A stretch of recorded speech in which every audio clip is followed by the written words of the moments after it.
ಆತ್ಮೀಯ H16 news ಅರ್ಥಾತ್ ಹೇ ಸೀತಾರಾಮಗೆ ಸ್ವಾಗತ. ನಾನು ನಿಮ್ಮವ MI ಅಥವಾ ಮಲ್ಲಪ್ಪ ಜೋತಾವಾರು. ಆದ್ಮೇಲೆ ಈಗ ತಾವು ದಿನ ಸುದ್ದಿಗಳನ್ನ ಅದರ ಜೊತೆಗೆ ವಿಶೇಷತೆಗಳನ್ನ ನೋಡ್ತಾ ಹೋಗಿ ವಿಶೇಷ ಈ ಮೊದಲನೇ ಸುದ್ದಿಯನ್ನು ನೋಡಿ. 10 ತಾರೀಕು ತಿಂಗಳು ಒಂದು ಕಾಪರ್ ಕ್ಯೂಬ್ಸ್ ಕಳ್ಳತನ ಆಗಿತ್ತು. ಅದರಿಂದ ಸಲುವಾಗಿ ನಾವು FIR ಕೂಡ ಮಾಡಿದ್ದೀವಿ.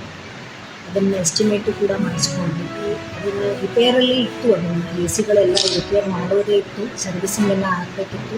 ಅಂಥ ಟೈಮಲ್ಲಿ ಅದು ಕಾಪರ್ ವೈರ್ಸ್ನಿಂದ ಔಟ್ಸೈಡ್ ಆಫ್ ದ ಬಿಲ್ಡಿಂಗ್ ಎಲ್ಲಿ ಕನೆಕ್ಷನ್ಸ್ ಬರ್ತವೆ ಅಲ್ಲಿಂದ ಕಳ್ಳತನ ಆಗಿರುತ್ತದೆ. ಸೊ ಅದಕ್ಕೆ ನಾವು FIR ಮಾಡಿ ಎಲ್ಲರಿಗೂ ಕರೆಸ್ಕೊಂಡು ಪಂಚನಾಮ ಕೂಡ ಆಗಿದೆ. ಸೆಕ್ಯೂರಿಟಿ ಗಾರ್ಡಿಗೂ ಎಲ್ಲರಿಗೂ ಸ್ಟ್ರಿಕ್ಟ್ ಇನ್ಸ್ಟ್ರಕ್ಷನ್ ಆಗಿದೆ. ಯಾರ್ಯಾರು ಅದರಲ್ಲಿ ಇನ್ವಾಲ್ವ್ ಇದ್ದಾರೆ ಅದ್ರ ಮೇಲೆ ಸ್ಟ್ರಿಕ್ಟ್ ಆ್ಯಕ್ಷನ್ ತಗೊಳ್ಳೋಕ್ಕೆ ನಾವು ನೋಡ್ತೀವಿ. ಬಟ್ ಅದ್ರ ತೀರ್ಮಾನ ಏನು ಬರುತ್ತೆ, ಅದು ಯಾರಿದ್ದಾರೆ ಅಂತ ಇನ್ವೆಸ್ಟಿಗೇಷನ್ ನಡೀತಾ ಇದೆ. ಎಲ್ಲ CCTV ಕ್ಯಾಮ್ರಾಸ್ ಅಲ್ಲಿ ಇರಲಿಲ್ಲ, ಅದನ್ನು ನಾವು ಕೊಟ್ಟಿದ್ದೀವಿ ಈಗ ಮಾಡೋಕ್ಕೆ, ಎಲ್ಲ ಕಡೆ ರಿಪೇರ್ ಮಾಡೋಕ್ಕೆ. ಕೆಲವೊಂದು ಕಡೆ ಹೊರಗಿನ ಸೈಡ್ ಏನು CCTV ಕ್ಯಾಮರಾ ಆ್ಯಂಡ್ ಅದೇ ಡಿಸ್ಪ್ಲೇಸ್ ಆಗಿದೆ, ಅದನ್ನು ತಗೊಂಡು ಅದ್ರ ಬಗ್ಗೆ ಮಾಹಿತಿ ತಗೊಂಡು ಪೊಲೀಸ್ದವರು, ನಮಗೆ ನ್ಯೂಟೌನ್ ಪೊಲೀಸ್ದವರು ಸಹಯೋಗ ಮಾಡ್ತೀವಿ ಅಂತ ಹೇಳಿದ್ದಾರೆ. ಸೊ ಆ ರಿಪೋರ್ಟು ಅದು ವರದಿ ಬರಲಿ ಅಂತ ವೆಯ್ಟ್ ಮಾಡ್ತಾ ಇದ್ದೀನಿ. ಈಗ ಅದನ್ನು AC ಎಲ್ಲ ಕೂಡ ರಿಪೇರ್ ಮಾಡಬೇಕು ಅಂತ ಗೌರ್ಮೆಂಟಿಗೂ ಬರೀತೀವಿ. ಬರೆದು ಅದನ್ನು ಮಾಡಿಸ್ಕೊಂಡು ಮತ್ತೆ ನಮ್ಮ ಕೆಲಸ ಎಲ್ಲ ಮುಂದುವರಿಸ್ತೀವಿ. ಮತ್ತು ಇನ್ನೊಂದರ ಬಗ್ಗೆ ಕೇಳ್ತಾ ಇರೋದಂದರೆ, ಹಾಸ್ಪಿಟಲಲ್ಲಿ IV ಫ್ಲೂಯಿಡ್ಸ್ಗೆ ರಿಯಾಕ್ಷನ್ ಆಗಿತ್ತು ಅಂತ ಮಕ್ಕಳಲ್ಲಿ. RCB ಮ್ಯಾಚನ್ನು ಈಗ ಅಹಮದಾಬಾದ್ಗೆ ಶಿಫ್ಟ್ ಮಾಡಿದ್ದಾರೆ. ಸುಳ್ಳು, ಅದಕ್ಕೆ ಇದಕ್ಕೂ ಸಂಬಂಧ ಇಲ್ಲ.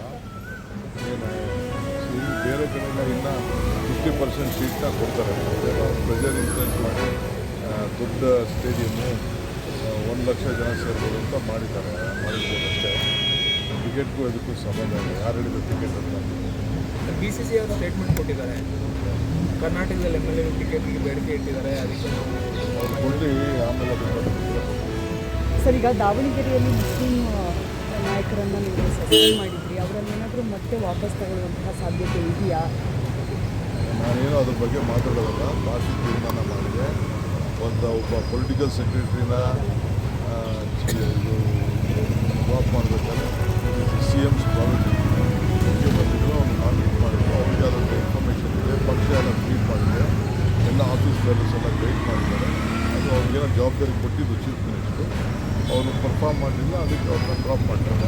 ಇದಕ್ಕಿದು ಇವರು ಜಬ್ಬಾರು ಅವರೇ ರೆಸಿಗ್ನೇಷನ್ ಸಬ್ಮಿಟ್ ಮಾಡಿದ್ರು, ಅಕ್ಸೆಪ್ಟ್ ಮಾಡಿದ್ರು ಅಷ್ಟೇ. ಸರ್, ಈಗ ದೆಹಲಿಗೆ ಹೋಗ್ತೀರಾ ನೀವು ಮುಂದಿನ ವಾರ ಅನ್ನುವಂಥ ವಿಚಾರ ಚರ್ಚೆ ಆಗ್ತಾ ಇದೆ. CM DCM ದೆಹಲಿಗೆ ಹೋಗ್ತಾರೆ. ಅವ್ರು ಕರೆದಾಗ ಹೋಗ್ತೀವಿ, ಸುಮ್ಮನೆ ಕರೀದೇ ಹೋಗೋದು ಸರಿ ಇಲ್ಲ ಅಂತ ನಾವು ಕರೀತಾರೆ, ಕರಿತೀವಿ ಅಂತ ಹೇಳಿದ್ದಾರೆ ನಮಗೆ. ಅವ್ರು ಕರೆದಾಗ ಖಂಡಿತ ಹೋಗ್ತಾರೆ. ತಮಿಳುನಾಡಲ್ಲಿ DVK ಜೊತೆ ಕಾಂಗ್ರೆಸ್ ನಮಗೆ BJP ಅಲಯನ್ಸ್ ಜೊತೆ ದೂರ ಇರಬೇಕು, ಸೆಕ್ಯುಲರ್ ಎಲ್ಲ ಗೊತ್ತಾಗಿರಬೇಕು.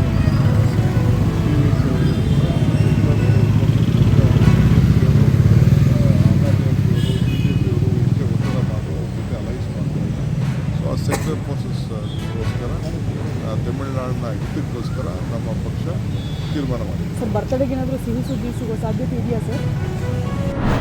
ಕಾಂಗ್ರೆಸ್ ಪಾರ್ಟಿ ಅವರ ನಿಜ ಬಣ್ಣ ತಮಿಳುನಾಡಲ್ಲಿ ಬಯಲಾಗ್ತಾ ಇದೆ. ಪಾಪ ಆ DMK ಅವರು ಇವ್ರನ್ನ ನಂಬ್ಕೊಂಡು BJP ವಿರುದ್ಧ ಮಾತಾಡಿ ಅವರು ಇವತ್ತು ಸಪ್ಪೆ ಮೋರೆ ಹಾಕೋಣ ಅಂತ ಪರಿಸ್ಥಿತಿ ಬಂದಿದೆ. ಚುನಾವಣೆಗೆ ಮುಂಚೆ DMK ಜೊತೆ ಕಾಂಗ್ರೆಸ್ ಅವರು ಹೊಂದಾಣಿಕೆ ಮಾಡಿಕೊಂಡು ಒಟ್ಟಿಗೆ ಸ್ಪರ್ಧೆ ಮಾಡಿ ಒಟ್ಟಿಗೆ ನಾವು ಸರ್ಕಾರ ರಚನೆ ಮಾಡಬೇಕು, ಸರ್ಕಾರದಲ್ಲಿ ನೀವು ಕೂಡ ಭಾಗಿಯಾಗಬೇಕು ಅನ್ನೋ ಒಂದು ಸಿದ್ಧಾಂತ ಇಟ್ಕೊಂಡು ಒಟ್ಟಿಗೆ ಸ್ಪರ್ಧೆ ಮಾಡಿದ್ರು. ಚುನಾವಣೆ ಆದಮೇಲೆ DMK ಸೋಲಾಯಿತು. ಇಮಿಡಿಯೇಟ್ ಆಗಿ ಕಾಂಗ್ರೆಸ್ ಪಾರ್ಟಿ ಗೆದ್ದೆತ್ತಿನ ಬಾಲ ಹಿಡಿಯುವಂತ ಕೆಲಸ ಮಾಡ್ತಾ ಇದ್ದಾರೆ. ಅಂದ್ರೆ ಕಾಂಗ್ರೆಸ್ ಪಾರ್ಟಿಗೆ ಯಾವುದೇ ರೀತಿಯ ಒಂದು ಸಿದ್ಧಾಂತ ಇಲ್ಲ. ಗೆದ್ದೆತ್ತಿನ ಬಾಲ ಹಿಡಿಯುವಂಥದ್ದು ಅವ್ರ ಚಾಳಿ. ಯಾರು ಇವರನ್ನ ನಂಬಿದ್ರು ಅವರ ಬೆನ್ನಿಗೆ ಚೂರಿ ಹಾಕಿದ್ದಾರೆ. DMK ಬೆನ್ನಿಗೆ ಚೂರಿ ಹಾಕಿದ್ದಾರೆ. ಆ ಚೂರಿ ಹಾಕದೆ ಕಾಂಗ್ರೆಸ್ ಸಂಸ್ಕೃತಿ. ಅದಕ್ಕೋಸ್ಕರ ಈ ದೇಶದ ಜನ ಈ ಕಾಂಗ್ರೆಸ್ ಅವರು ಕೈ ಕೊಡೋ ಜನ ಇವರು ಅಂತೇಳಿ ಜನ ತಿರಸ್ಕಾರ ಮಾಡಿದ್ದಾರೆ. ಈಗ DMK ಮಾಡು ರೀತಿ ಅಬ್ಬೆ ಪಾಲಿಗಳ ಮಾಡಾಗೋಗಿದ್ರು. ಕಾಂಗ್ರೆಸ್ ಪಾರ್ಟಿ ನಂಬಿಕೆಗೆ ಅರ್ಹ ಅಲ್ಲ ಅನ್ನೋದು ಇದರಿಂದ ಸ್ಪಷ್ಟ ಆಗ್ತಾ ಇದೆ. ಯೋಚನೆ ಮಾಡಬೇಕು ಇರೋ ಇನ್ನು ಉಳಿದವರೆಲ್ಲರೂ ಕೂಡ ಯಾರ್ಯಾರು INDA ಪಾರ್ಟಿಯಲ್ಲಿದ್ದಾರೆ ಅವರೆಲ್ಲರೂ ಕೂಡ ಯೋಚನೆ ಮಾಡಬೇಕು. ಗೆದ್ದೆತ್ತಿನ ಬಾಲ ಹಿಡಿಯುವಂತ ಕಾಂಗ್ರೆಸ್ಸಿನ ಸಂಸ್ಕೃತಿ ಏನಿದೆ ಅದನ್ನ ಪರಾಮರ್ಶೆ ಮಾಡಬೇಕು. INDAನಲ್ಲಿರೋ ಎಲ್ಲ ಮಿತ್ರ ಪಕ್ಷಗಳು ಹೇಗೆ ಕೈ ಕೊಡುತ್ತೆ ಅನ್ನೋಂತ ಈಗಲೇ ಅವರ ಗಮನಿಸಿ ಕಾಂಗ್ರೆಸ್ಗೆ ಸರಿಯಾದಂತ ಪಾಠ ಕಲಿಸೋದು ಒಳ್ಳೇದು. ಇಲ್ಲ ಅಂದ್ರೆ ನಿಮ್ ಗತಿನೂ ಇದೇ ಪರಿಸ್ಥಿತಿ ಅಂತ ಅರ್ಥ ಮಾಡಬೇಕು. ಗೆದ್ದ ಶಾಸಕರು ಪ್ರಮಾಣ ವಚನ ಸ್ವೀಕರಿಸಬೇಕು. ರಾಜ್ಯಪಾಲರ ಕದ ತಟ್ಟಿದ ನಂತರ ಅವಕಾಶ ನೆನ್ನೆ ರಾತ್ರಿ 12 ಗಂಟೆಗೆ ನನಗೆ ಫೋನ್ ಮಾಡಿದ್ರು. ಅದಾದ್ಮೇಲೆ ಜೀವರಾಜ್ ಅವ್ರಿಗೂ ಫೋನ್ ಮಾಡಿದ್ರು. ನಾನು ಮಂಗಳೂರಲ್ಲಿದ್ದೀನಿ, ನಾನು ಬರ್ತಾ ಇದ್ದೀನಿ, ಎಷ್ಟು ಗಂಟೆಗೆ ಸ್ವೇರಿಂಗ್ ಕೊಡಬೇಕು ಅಂತ. ನಾನು ರಾವು ಕಾಲ ನೋಡಿಕೊಂಡು 3 ಗಂಟೆಗೆ ಸ್ವೇರಿಂಗ್ ಕೊಡಿ ಅಂತ ಹೇಳಿದ್ದೀನಿ. ನಾನು ಏರ್ಪೋರ್ಟಿಂದ ಲ್ಯಾಂಡ್ ಆದ ತಕ್ಷಣ ನಿಮ್ಗೆ ಫೋನ್ ಮಾಡ್ತೀನಿ, ಬಂದ್ಬಿಡಿ ನಮ್ಮ ಆಫೀಸಲ್ಲೇ ಅವ್ರಿಗೆ ಸ್ವೇರಿಂಗ್ ಕೊಡ್ತೀನಿ ಅಂತ ಹೇಳಿದ್ದಾರೆ. ನಾವು ಕೊಡಲಿಲ್ಲ ಅಂತೇಳಿ ನಾವು ಗವರ್ನರ್ನ ಕದವನ್ನು ತಟ್ಟಿದ್ದು. 2 ದಿನದಿಂದನೇ ನಾನು ಫೋನ್ ಮಾಡಿದ್ದೆ, ಹಲವಾರು ಬಾರಿ ಸೆಕ್ರೆಟರಿಗೆ ಮಾಡಿದ್ದೆ, 3-4 ಬಾರಿ. ಶಿವರಾಜ್ ಅವರು ನೆನ್ನೆ ಲೆಟ್ರು ಕೂಡ ಕೊಟ್ಟಿದ್ದರು. ನಮ್ಮ ಪ್ರಯತ್ನ ಫಲಿಸಿದಕ್ಕೋಸ್ಕರ ನಾವು ಗವರ್ನರ್ ಕದ ತಟ್ಟಿದ್ರಿ.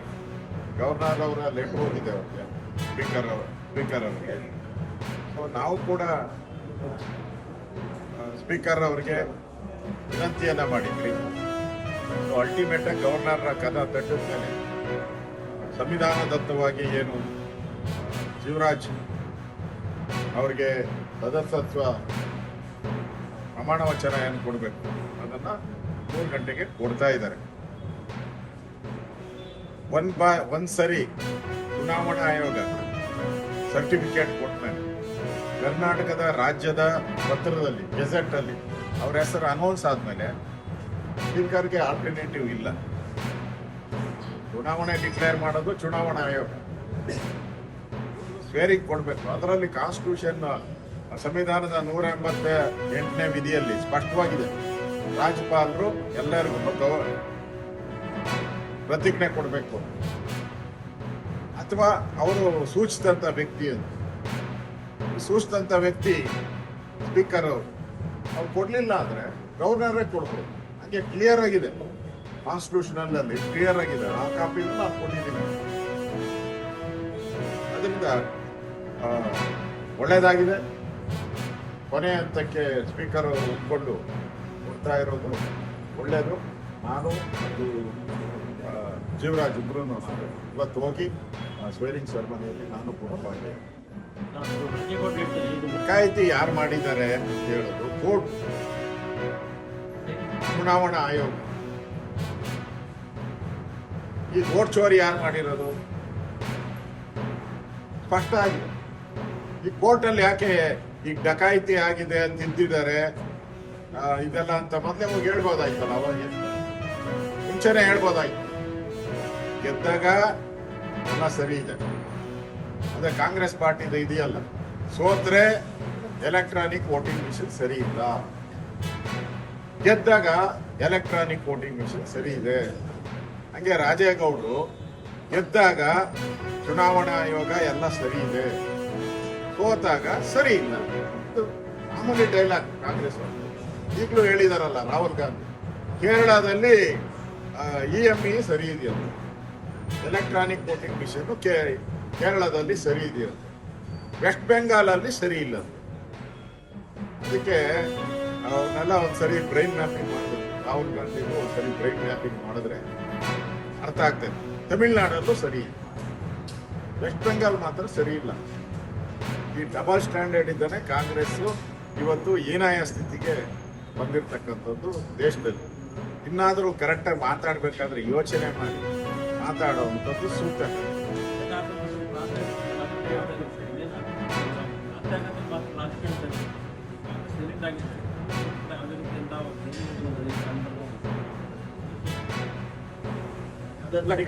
ಕಾಂಗ್ರೆಸ್ ಪಾರ್ಟಿ ಈಗ ಖರ್ಗೆ ಅವ್ರ ಎಂಟ್ರಿ ಆದ್ಮೇಲೆ ಎಲ್ಲ ಸೈಲೆಂಟ್ ಔಟ್. ಇಷ್ಟು ದಿನ ನಾನು ಮುಖ್ಯಮಂತ್ರಿ ಅಂತ ಇತ್ತು. ಈ ಖರ್ಗೆ ಅವರೇ ನಾನೇ ಬರ್ತೀನಿ ಮುಖ್ಯಮಂತ್ರಿ ಅಂತ ಹೇಳಿದ್ಮೇಲೆ ಎಲ್ಲರೂ ಕೂಡ ಸೈಲೆಂಟ್ ಆಗಿದ್ದಾರೆ. ಅದರಿಂದ ಡಿ ಕೆ ಶಿವಕುಮಾರ್ ಅವರ ಕನಸು ಭಗ್ನ ಕನಸು ಇದೆ, ಭಗ್ನ ಆಗೋಟಿದೆ. ಅವ್ರು ಹೇಳಿದ್ರು, ನಾನು ಆಸಿದರೆ ವಿಧಾನಸೌಧಕ್ಕೆ ಮೆಟ್ಲಾಗ್ತೀನಿ, ಕನಕಪುರದ ಬಂಡೆ ವಿಧಾನಸೌಧಕ್ಕೆ ಮೆಟ್ಲಾಗ್ತೀನಿ, ನಾನು ಕಡೆದರೆ ಶಿಲ್ಪಿ ಆಗೋತೀನಿ ಅಂದ್ರು. ಕಡಿತಾನೇ ಇದ್ದಾರೆ, ಆ ಶಿಲ್ಪಿ ಆಗ್ಲೇ ಇಲ್ಲ. ಕೊನೆಗೆ ಮೆಟ್ಲಾಗದೆ ಗ್ಯಾರಂಟಿ. ಶಿಲ್ಪಿ ಅಂತೂ ಆಗಿಲ್ಲ. ಕಳೆದ 1 ವರ್ಷದಿಂದ ಆ ಶಿಲೆನ ಕೆತ್ತಿ ಅದು ಅದೇನು ಹೇಳ್ತಾರಲ್ಲ, ಗಣೇಶನ್ ಮಾಡೋ ಅಂದ್ರೆ ಅವ್ರ ಅಪ್ಪನ್ ಮಾಡ್ದಂಗೆ ನಾವು ಡಿ ಕೆ ಶಿವಕುಮಾರ್ ಕತೆ. ಅದಕ್ಕೆ ಅವ್ರ ಗ್ಯಾರಂಟಿ ಅಷ್ಟೇ ಗ್ಯಾರಂಟಿ. ಅವ್ರಿಗೆ ಯಾರ್ಯಾರು ಕಾಂಗ್ರೆಸ್ ಪಾರ್ಟಿಗೆ ಮುಖ್ಯಮಂತ್ರಿ ಆಗಕ್ಕೆ ಬರ್ತಾರೋ, ಸಿದ್ದರಾಮಯ್ಯ ಬಂದರು ಅವ್ರಿಗೆ ಬಿಟ್ಕೊಡಿ, ಖರ್ಗೆ ಬರ್ತಾರೆ ಅವ್ರಿಗೆ ಬಿಟ್ಕೊಡು, ನೆಕ್ಸ್ಟ್ ಯಾರೋ ಪರಮೇಶ್ವರ್ ಬರ್ತಾರೆ ಅವ್ರಿಗೆ ಬಿಟ್ಕೊಡು. ಮೆಟ್ಲಾಗಕ್ಕೆ ಮಾನಸಿಕವಾಗಿ ಡಿ ಕೆ ಅವರು ರೆಡಿ ಆಗೋದು ಒಳ್ಳೇದು.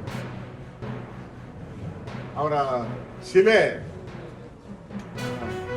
ಅವರ ಶಿಲ್ಪಿತನ ಶಿಲೆನ ಕೆತ್ತಕ್ಕಾಗಿಲ್ಲ, ಅವ್ರಿಗೆ ಫೇಲ್ ಆಗಿದೆ.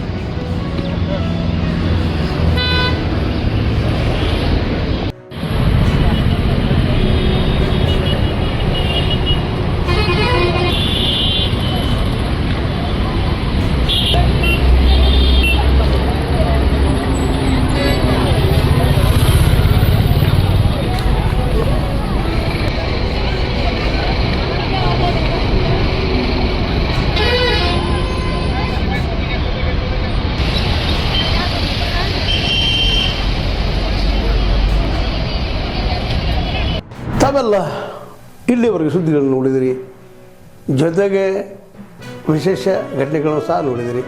ಅದು ನಿಮ್ಗೆ ಏನು ಅನ್ನಿಸ್ತು? ನಿಮಗೆ ಲೈಕ್ ಮಾಡಿರಿ, ಶೇರ್ ಮಾಡಿರಿ, ಕಾಮೆಂಟ್ ಮಾಡಿರಿ, ಜೊತೆಗೆ ಸಬ್ಸ್ಕ್ರೈಬ್ ನಿಲ್ಲಿಸ್ಬೇಡ್ರಿ. H16 ನ್ಯೂಸ್ ಅರ್ಥಾತ್ ಸಿದ್ದರಾಮಯ್ಯ ಸತ್ಯದ ಕೈಗನ್ನಡಿ ವಂದನೆಗಳು.